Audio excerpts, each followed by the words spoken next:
नाज़रीन खैरपुर नाथन शाह में रोड हादसो पेश आयो आहे, जंहिंजे नतीजे में नौजवान फौत थी वियो आहे। रहमतुल्लाह कॉलोनी वासी अनवर पंवर तेज़ रफ़्तार कोच जे टक्कर लॻण जे नतीजे में ज़ख़्मी थी पियो। ज़ख़्मी नौजवान खे अस्पताल लियो पियो वियो, जिते हू फौत थी वियो। नाज़रीन खैरपुर नाथन शाह में रोड हादसे जे नतीजे में नौजवान फौत थी वियो आहे। रहमतुल्लाह कॉलोनी वासी अनवर पंवर तेज़ रफ़्तार कोच जे टक्कर लॻण जे नतीजे में ज़ख़्मी थी पियो। ज़ख़्मी नौजवान खे अस्पताल मुंतक़िल कयो पियो वियो, जिते हू फौत थी वियो।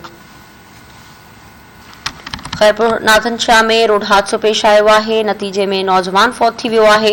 रहमतुल्लाह कॉलोनी वासी अनवर पंवर तेज़ रफ़्तार कोच जे टक्कर लॻण जे नतीजे में ज़ख़्मी थी पियो आहे। इन जा तफ़सील मालूम कयूं था। असां राब्तो कयो आहे धरती टीवी जे रिपोर्टर असलम शेख सां। जी असलम, रोड हादसे बाबति अपडेट कजो।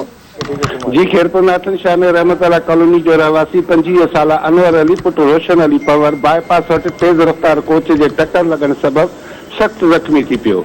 ज़ख़्मी खे तालका अस्पताल आंदो वियो, जिते ज़ख़्मियुनि जी सट नस हवाले कयो। लाश घर पहुचाए घर में जी